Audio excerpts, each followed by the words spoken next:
ونصلي ونسلم على رسوله النبي الأمين المكين الحنين الكريم الرؤوف الرحيم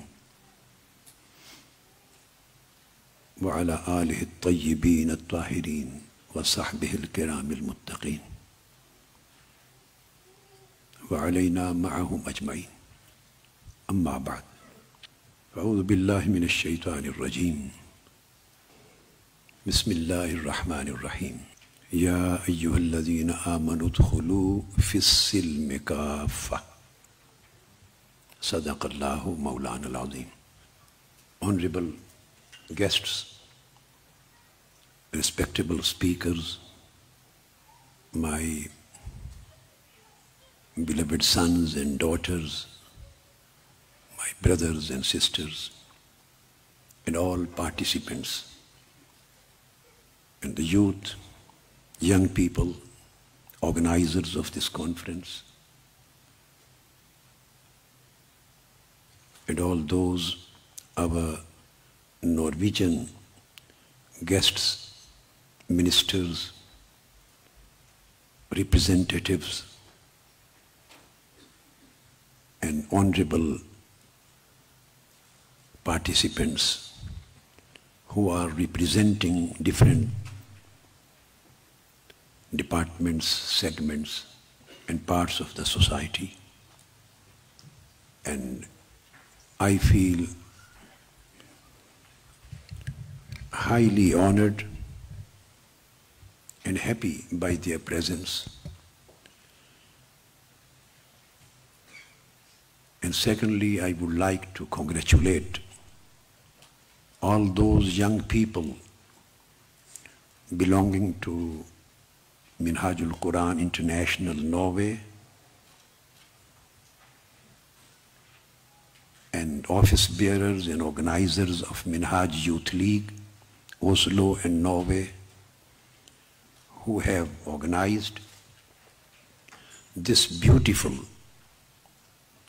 and highly beneficial and purposeful camp for peace education. Peace education program is one of the primary objectives and very fundamental principles on which the Minhajul Quran International is working all over the world, and particularly in those regions which are being affected by extremistic ideologies. Islam and every other religion in this world stands for peace. I have gone through the basic religious books and the texts even in my young life when I was a student. I studied in a Catholic Christian school in Pakistan. And that school was not established by Pakistanis. That was established by European Catholic Christian nuns, mothers and sisters. So my first studentship of my life belongs to that school.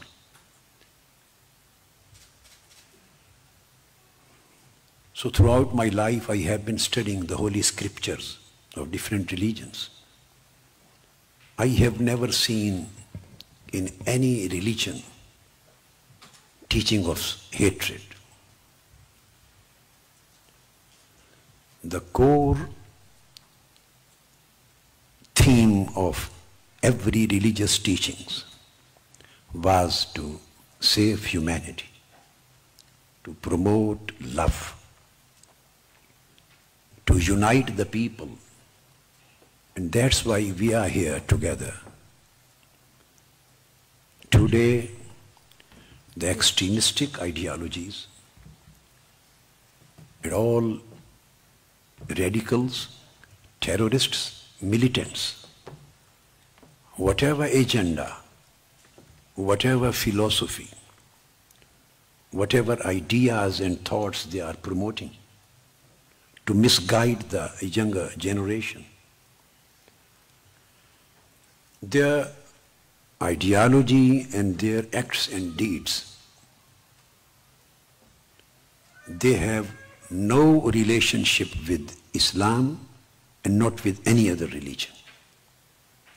They are criminals using the name of a religion for their own agendas.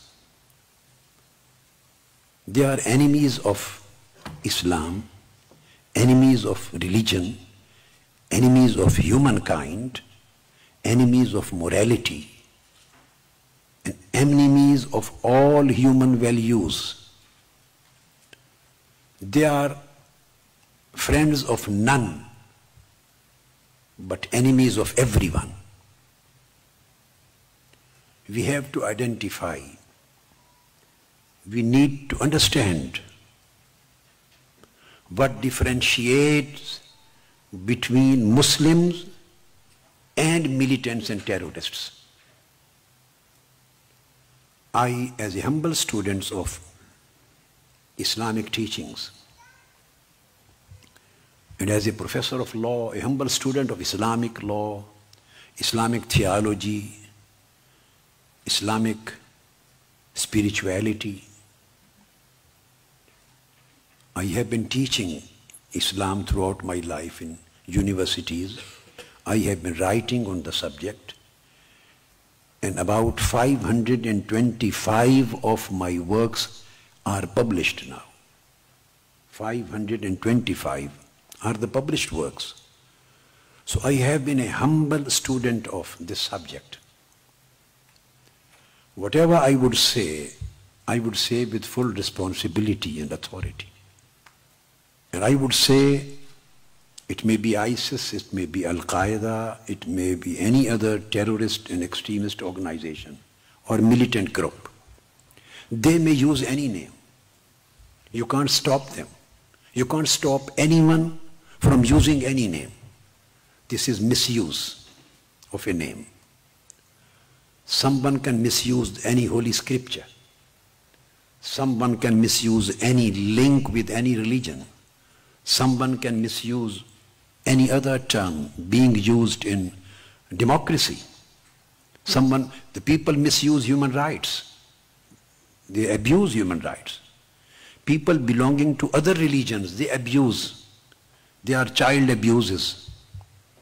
We find in different other places. But because something was abused, so we can't blame the religion which they belong to. We can't blame the community which they belong to. There are a few.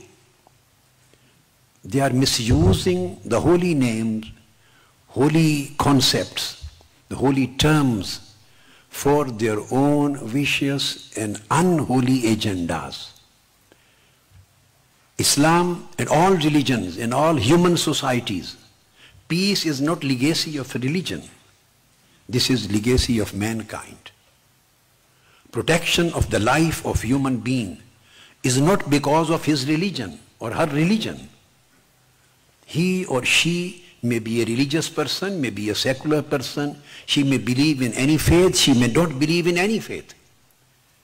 The safety of his or her life is his fundamental right. The safety of his or her honor, the safety of her fundamental rights, these are equal whether somebody belongs to the faith of Islam or someone belongs to any other faith. Islam does not discriminate between these basic rights.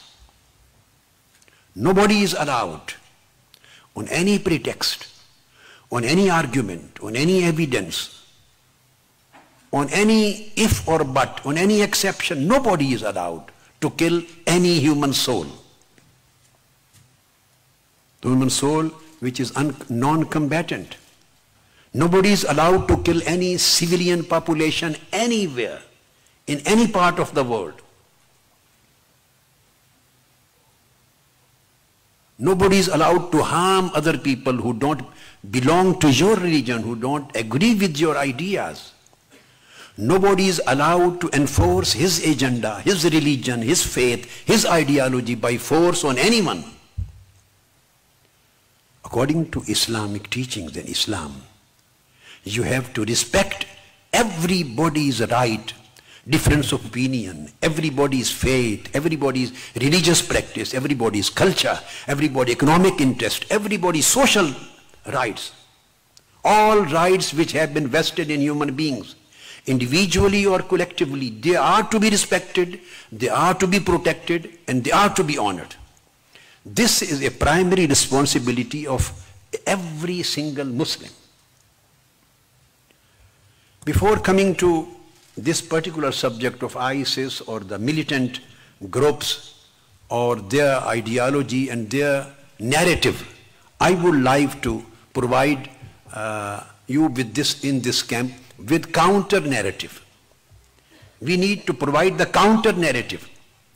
But for that, we will deal first of all with their narratives, on the basis of which they are attracting some young people towards extremism.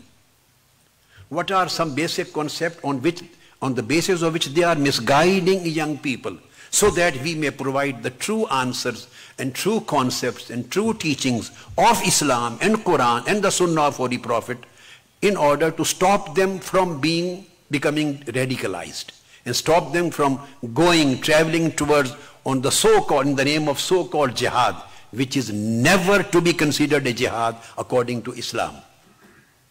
Killing of mankind is not jihad. Jihad is a struggle which saves humanity, which provides safety and security to mankind.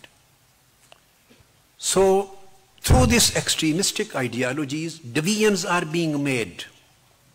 We are here for uniting the people, not for dividing the people.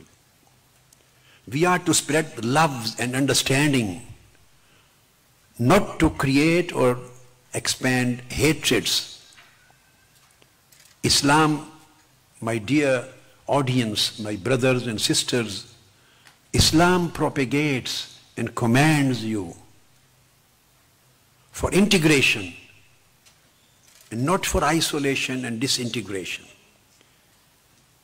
Isolation is not a model given by Islam and the Prophet of Islam. Holy Prophet Muhammad, peace be upon him, integrated the Medinan society through a constitution. And the first constitution given by the Prophet of Islam, Muhammad, peace be upon him, after he migrated to Medina, that was a democratic constitution. It consisted of 63 articles. If we have not read those articles or that document, so this may be our fault. The fault would lie with us, not with the teachings of Islam. He provided the first written constitution that was democratic, and the Medinan state was based on it, and he integrated all different faiths, different communities and different culture through this constitution into one unity.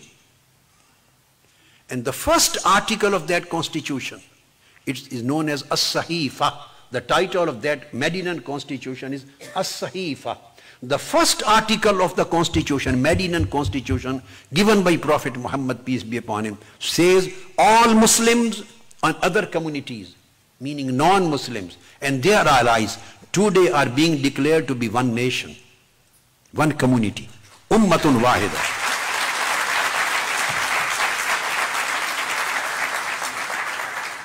So this makes us understand that I will endorse, as the minister said and as the deputy Lord Mayor, he said, there is no question of we and them. The whole nucleus of teachings of Islam is we and us. Everybody is me. Everyone, every segment of the society is us, belongs to us. Islam gave us a concept of belonging, concept of friendship, not concept of enmity. Islam brought all communities closer to each other, and he tried to finish the distances. And he provided the independence and liberties to every religious and cultural and tribal segment and the part of that belonging, sitting in that population. He provided security to everybody's religion. There was no coercion for anyone on religion, on their culture. Everybody was free to practice their culture. Everybody was free to practice its religion. Everybody was secured, and his life and his faith and his culture and his practice and their customs, everything were safeguarded, provided full guarantee. So Holy Prophet declared this whole land and this whole state is declared as land of peace. There would be no terrorism here. There would be no extremism. There would be no aggression. There would be no coercion. There would be no injustice. He provided, and he provided all these rights. Even he said, if an enemy of Islam, an enemy of our state, from Mecca, at that time, Mecca was the enemy state of Medina. He said, if somebody comes from anywhere and he belongs to our enemy community, and any weakest person of our community provides him security in his house, so the whole society is bound for that security. Nobody is allowed to touch that person. Security prevailed over everything. So when I talk what is Islam and what is Islamism or what is Islamicism, I would disagree with these terms. I am not in favor of attaching the word Islam to any terrorist organization or terrorist ideology.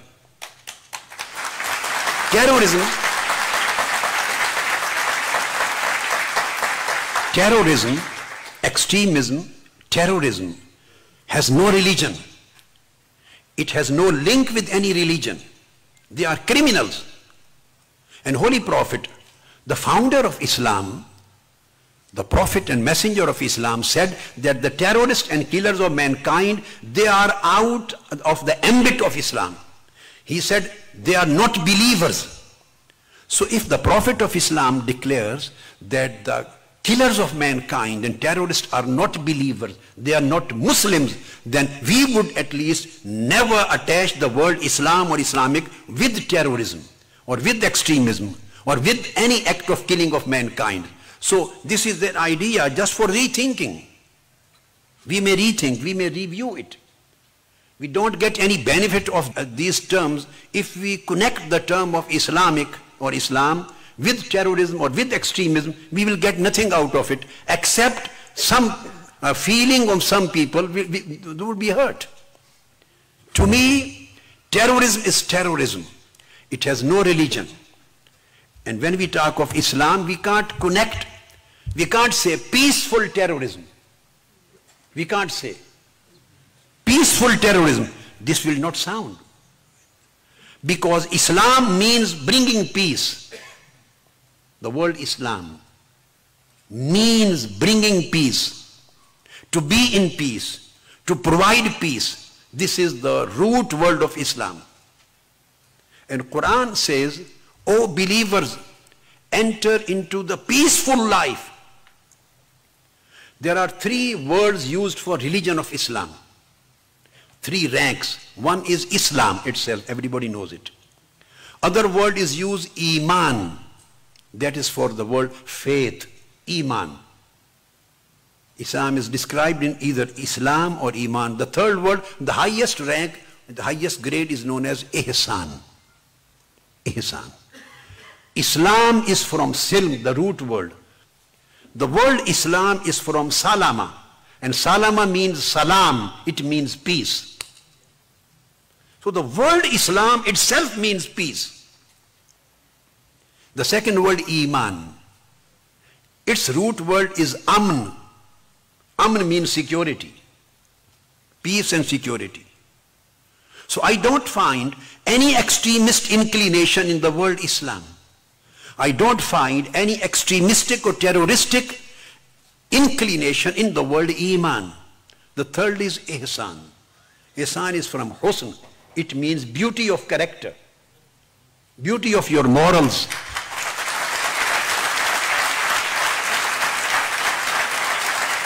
So the highest rank in Islam is ihsan. And Quran says, Inna Allah ya'muru bil adli wal ihsan. Almighty Allah commands you. His supreme command consists of two things. One, justice, another, benevolence. Loving and benevolence. So this is the Quran. Love and non-violence, benevolence, benefit other people, benefit other mankind. And Quran says, Ya ayyuhan nasu ttaqu rabbakum allazi khalaqakum min nafsin wahida. Quran says, all mankind has been created from single soul. Here is the concept of unity of mankind. Then Holy Prophet, peace be upon him, was asked, who is the best Muslim? Who is the best Muslim? Holy Prophet Abu Huraira, a companion, narrates, Holy Prophet answered, the Muslim is the one who secures the life, wealth and honor of the people without referring to any religion. The people, he may be Muslim or non-Muslim, anyone. Life and honors and wealth and properties of the people are secured by him. That person that is known to be Muslim. Again he was asked at another occasion, whose Islam is the best and who is known to be the best of the Muslims? Holy Prophet said, who provides peace and security to the life of other people, to the mankind. That is Muslim. So the one who harms other people, who harms, he said even a person who harms his neighbor is not a Muslim. A person who accuses other person, he is not Muslim. A person who causes harm to other people and the people feel fear with sitting with him, he is not a good Muslim. He doesn't belong to my community. This is Holy Prophet said. Peace be upon him. He said, Islam from Hasana. He said, if anybody behaves you badly, you have to react in a good way. Don't respond a bad act with bad act. No, your response should be, the bad act should be dealt with your good act. Your level of beauty and good character and morality should not come down.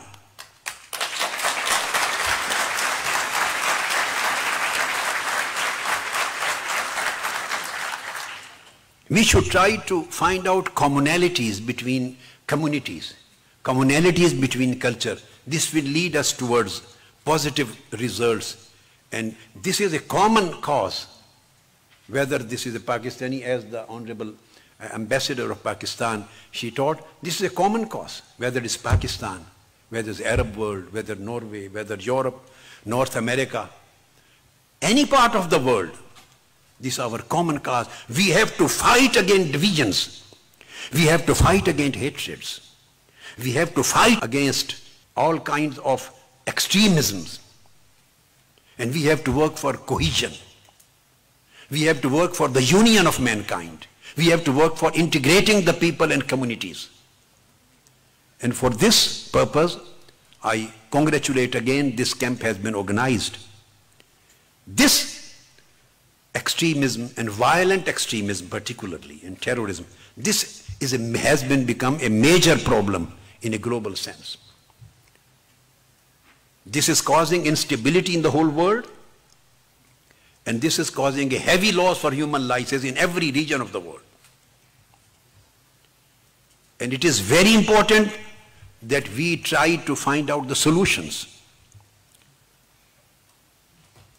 The respectable ambassador of Pakistan has mentioned many causes and many solutions. I agreed with her. So I don't want to repeat the same things. Endorsing her views and endorsing the views of respectable minister, as she has talked about, and endorsing the views of Deputy Lord Mayor of the city, I want to proceed further. It is important to work on this subject so that we may protect our people and younger generation from becoming radicalized. And the one reason is that if we don't address this issue, it is leading towards Muslims, towards suspicions. Common Muslims are being suspected. for the actions of a few, and I would say for the action of the few groups who are criminals, for their wrong actions, the whole majority of the Muslim Ummah, those who believe in peace and practice peace, live with peace, they are being suspected, scrutinized. And the Islam is being viewed in a negative perspective. And this whole phenomena is creating polarization in human communities. It is creating suspicions in communities, creating divisions between human communities. So, there may be many reasons which have been discussed why this extremism expanding. Many factors. Alienation, they belong to certain groups, they have their political agendas, there may be a factor of their criminality, their grievances, real or perceived, right or wrong. Mostly, whatever you know. Most of these issues, and then there are local issues, socio-economic problems, problem of social justice, problem of economic justice, problem of political freedoms are not there, for example, legal justice are not available, human rights are not, or they are abused. There may be many local issues which push them towards this extremistic agenda or terroristic agenda. And there are external, international issues too. But all these issues, local, regional and international, they have to be addressed and dealt by the states and the governments. Our camp is not going to address these issues. Our sole concentration is, our concern and our role is to deal with ideology, one aspect, and to provide the counter narratives so that I may stop and we may stop and all of us may stop our younger people and generation from becoming radicalized or from becoming influenced by their wrong narratives. And we may enable them to understand the true perspectives and true ideas and true concepts of Islam and every other religion. Of course, extremism is everywhere. You can find its roots in different religions in different parts of the world. But as Muslims, we have a special responsibility because some people are committing these crimes using the name of Islam, using the verses of Holy Quran with wrong context and pretext, misinterpreting them and attracting. So we have to provide counter narratives against the extremists. This is our religious duty. Firstly, we have to deal with the narratives which they provide and the ideological themes which are being promoted by them, which attract emotionally, sentimentally some of our youngsters. One of their main narrative, which is big misguiding tool for the young Muslims, whoever are being influenced, is that we should make an effort to implement a single global Khalifa. We need establishment of a caliph. He will govern the whole Muslim communities and non-Muslim communities, and he will implement the Sharia law. This is one of their tools which they use. As a humble student of Islam, as I mentioned earlier, whatever I would say, for example, I have composed more than 200 books just on hadith of Prophet Muhammad, the traditions, and the major encyclopedia, the big compendium which I have compiled consists of around 40,000 hadiths of Prophet Muhammad. And I have gone through more than 500,000 hadiths of Prophet Muhammad in order to compile this compendium. So when I speak, so I know what I am saying. And I know with this guarantee, no one, no leader, religious or political, representing the terrorists, violent extremists, he won't be able to rebut it. And it has never been rebutted. I tell you, I have never found a single Quranic verse And I have never found a single tradition or commandment of Prophet of Islam. I'm talking never found a single Quranic verse or a single tradition of Prophet of Islam commandment where he has said, this is your duty to fight, to establish a khilafah or to appoint a khalifa for the world. No verse and no commandment of Holy Prophet I have seen in my life. So I categorically denounce it. This is a silly thing.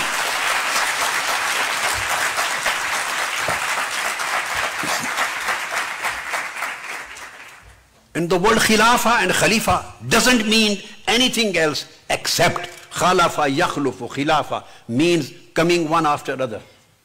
Continuity of government. This is the word khilafa. It means continuity of the government.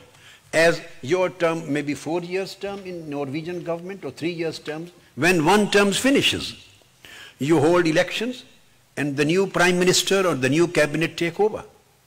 Then when their terms will finish, again new government will take over. This process of taking over and coming one after another and continuity of the government, only this process is known as khalafa and khilafa. Then the system of government may be presidential, it can be prime ministerial, it can be monarchical. Any kind of democratic government comes under the same thing.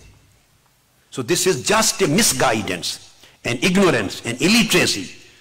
They are not authorities of Quran and Sunnah. Deeply, they don't know anything about the teachings of Prophet of Islam.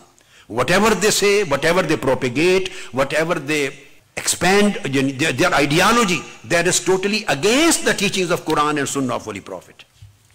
There are 2 verses in Surah An-Nisa which are the basis of forming the government. You can give them any name. 2 verses. And those verses, Inna Allah ya'murukum an tuwaddul amanat. I just quoted a few words in the beginning.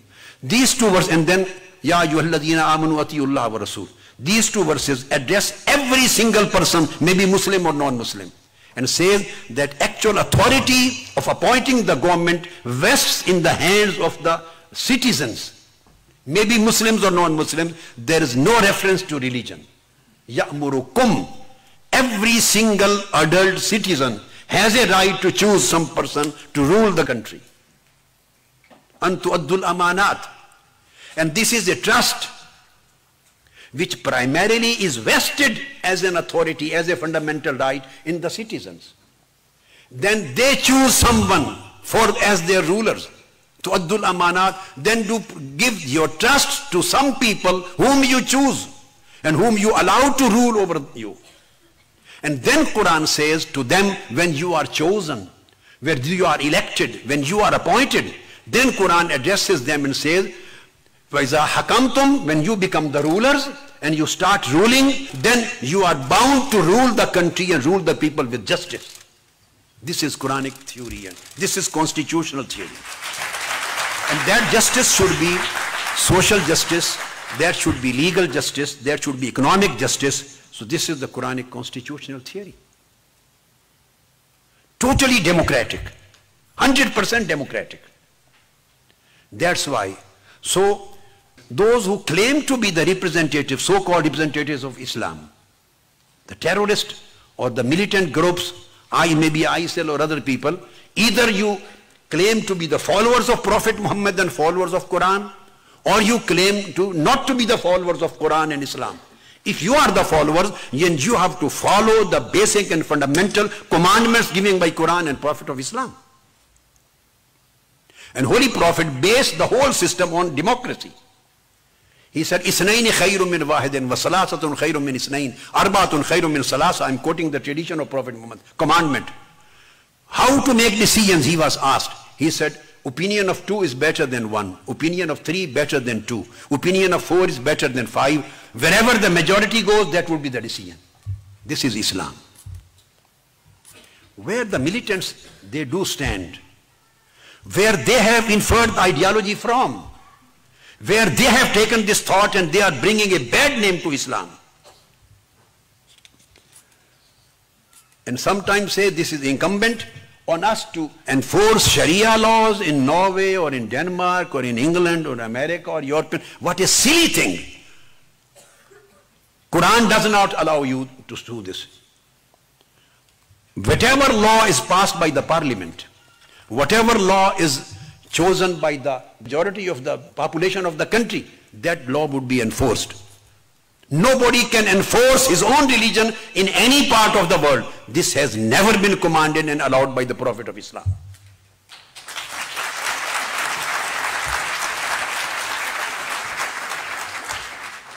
Another, their narrative is that we are going for jihad. According to Quran and Hadith, the answer, counter narrative is killing peaceful people has never been declared to be jihad. Holy Prophet said, all non-combatants, those who are not fighting with you in the battlefield, army to army, non-combatants, you are not allowed in any case to kill a single person. Holy Prophet declared, you can't kill any woman. In those days, they were not combatants. You can't kill any children. You don't kill any religious people. Don't kill any farmers. Don't kill even the business people who are going for trade. You can't kill the weak person. You can't kill the old person, the old citizen. You can't kill the sick people. Holy Prophet and the Caliph, they provided a long list of the people. During wartime, in battlefield, during wartime, even the ladies were standing there to provide water, support, logistic support. They were not allowed to kill. So what kind of jihad? This killing of mankind is not a jihad. This torturing is not jihad. If their another aspect is that since some Western countries and some other big Western powers, they are at war against Islam, and this condition is like a crusade, and their foreign policies are the reasons of all this frustration. This is another tool through which they try to mobilize the people and misguide the people and younger people. So maximum, if you disagree with the foreign policies of certain countries, even then, let us get the guidance from Quran and Sunnah. The political matter, do you agree with some country's policy or not? This is a separate question. But worst come worst. For example, if we, for the sake of discussion, agree with your point of view, so what would be the legal result and Sharia result? Result is you can declare the country a state of war. And even if such a country is a state of war, you can't kill the citizens of a state of war during wartime if they are non-combatants. You can't kill or murder any single person from civilian population, even if two countries are at war. During wartime, you are at war with a country. There is no relationship of neutrality. There is no peace treaty, nothing. You are fighting. Two countries are at war. And some people, non-Muslim, they belong to a state of war and they are non-combatants. Islam has not allowed to kill a single person from civilian population. So I ask where this ideology you have derived from. This is totally against the teachings of Quran and Sunnah. And coming very important and last aspect is this ISIL. Since I heard some young people went from here, and they went from some other countries too, just to join ISIL and these kind of militant organization for all those silly agendas which they talk about. Let me tell to those who want to be a sincere Muslims and want to please Almighty God and want to please their Holy Prophet and want to sincerely act upon the teachings of their religion, Islam. What Holy Prophet, peace be upon him, he gave a prophecy about ISIL. 1500 years ago, Holy Prophet, peace be upon him, gave a prophecy. He informed us that a very big strife and the group of killers will emerge from the desert of Iraq. Holy Prophet Muhammad, peace be upon him, told in Hadith. He pointed out towards Iraq. Standing on the door of the Masjid Nabawi in Medina, he said from that place, pointed at Iraq and said, and Holy Prophet said, the naming the Iraq, he said, group of killers will emerge from that desert of Iraq. And Holy Prophet said, they will be holding kharajati rayatu sud, their flag, holding black flags. I will just quote the hadith and you can see whether all these prophecies of Prophet Muhammad are correct or not. They would be holding, there should be black flags. And said when the black flags emerge from that place, the first of them will provoke strife, the fitna. Second of them will provoke misguidance, Holy Prophet said. They will be misguiding the people. And thirdly, he said, and last of them will provoke disbelief. They will be disbelievers. Why should we accept them Muslims? Why should we say them Islamic terrorists? Why should we say them Islamic militants? Our Prophet had said they were disbelievers. They are enemies of mankind and they are enemies of religions. So we are not ready to accept, to bracket any world of Islam with their names.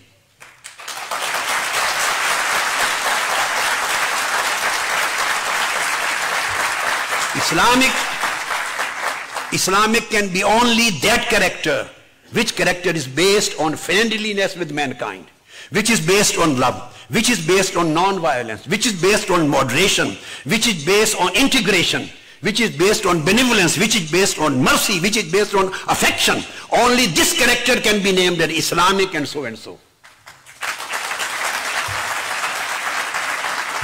Then Holy Prophet said another amazing thing, rather shocking I would say. I am quoting hadith of commandment of Prophet Muhammad sallallahu alaihi wasallam when he told us this will happen. He said, and Sayyidina Ali, and I always say Mawla Ali al-Murtaza, he is my master, Ali. Sayyidina Ali, he said, you will see the people holding black flags in their hands. And then he said, their hearts will be very hard like fragments of iron. They would claim to be the representatives of Islamic State. Hum ashabud dawla. Just read the word Daesh. The word Daesh. This is Islam. I would never say them Islamic State. Unfortunately, this word has become popular because they claim to be the founder of Islamic State.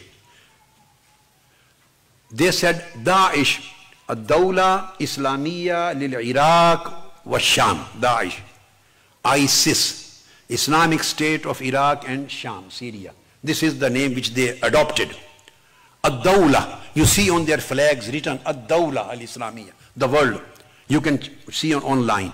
Holy Prophet said 15 centuries before, they will claim to be Ashabud Dawla.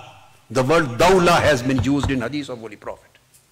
They will claim to be the people of Islamic State, founder of Islamic State. Holy Prophet told us. And they will be holding black flags in their hands.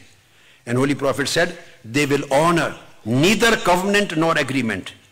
And they will apparently invite to the truth the people, some of them, they will consider as if they are talking truth. They will apparently invite to the truth, even though they are not, they would not be the truthful people. They would be liars, Holy Prophet said. And their names will be agnomens.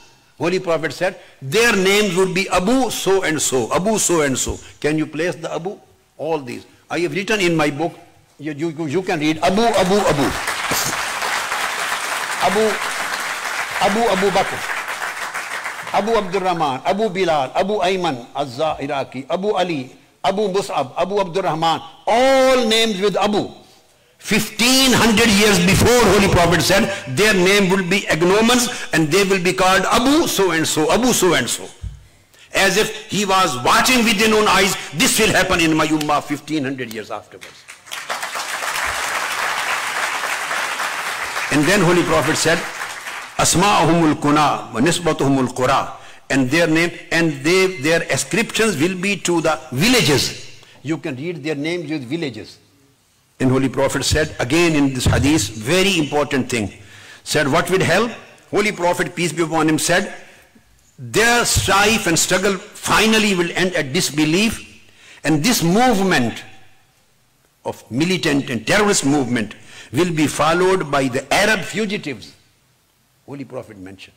Would be followed by Arab fugitives and rebels and ignoble non-Arabs and deserters and absconders from different distant regions of the world. He mentioned three things.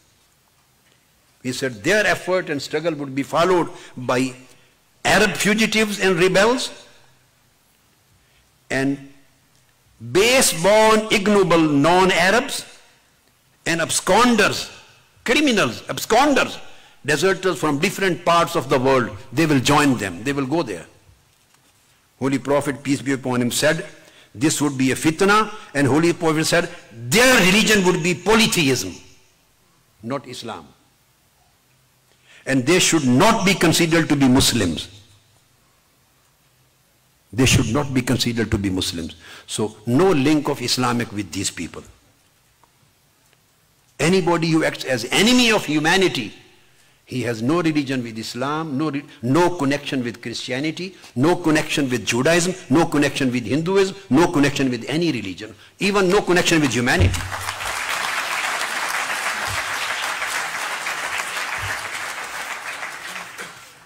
I know all these traditions and commandments would be new for you. I know this thing. None of the scholars have written on it.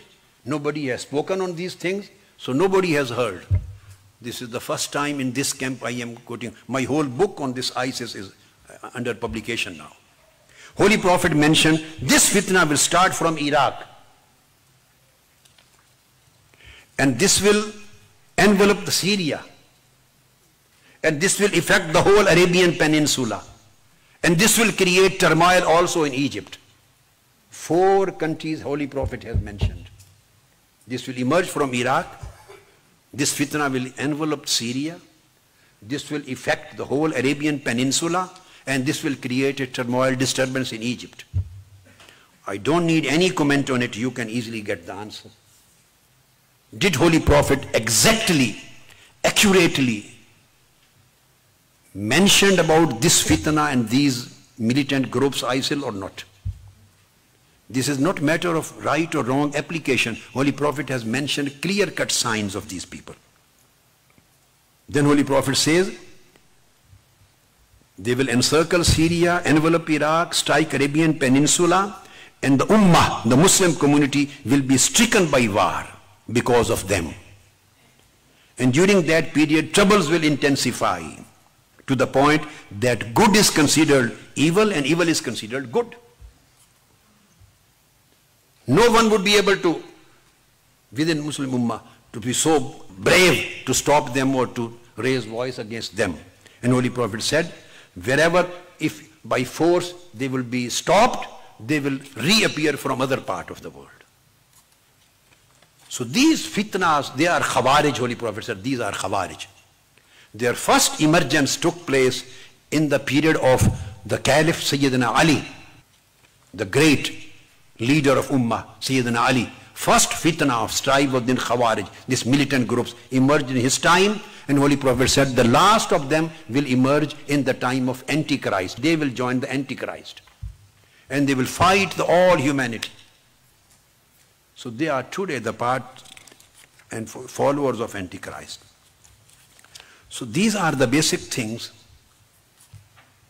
And the last thing, hadith which I am going to mention, Abdullah bin Umar narrates.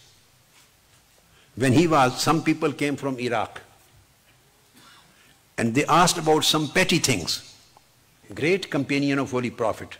His son said that I have heard from my father Abdullah bin Umar, and he heard from Holy Prophet Muhammad, peace be upon him, you are asking about the petty things, and very big things and strifes are going to emerge from your land. He said, what kind of strife? He said, Sami'tu Rasulullah, I heard from Holy Prophet Yaqul, Innal fitnata taji'u min hauna. This big strife and killing of mankind, this will emerge from this part of Iraq. And said, they will be the horn of Shaitan, the devil, and they will be killing one another. They will start the mass killing of the people. So when the Prophet of Islam and Quran and the companions, they categorically de-link themselves and disassociate themselves with the killers of mankind, and all militancy and every kind of extremism, every kind of terrorism, and Holy Prophet has categorically declared that their religion would not be Islam. Their religion would be shirk, they would be disbelievers. They would be enemy of Islam and enemy of all religions and enemy of mankind. So Holy Prophet said, you have to fight them. There are dozens of hadiths. I have compiled a full-fledged book on this subject, separate book of hadiths. He said, fight them. You will be blessed in your life hereafter. Because since they are killers of the mankind, and the one who fight with the killer of mankind in order to save and secure the life of human beings, he would be rewarded by Almighty God.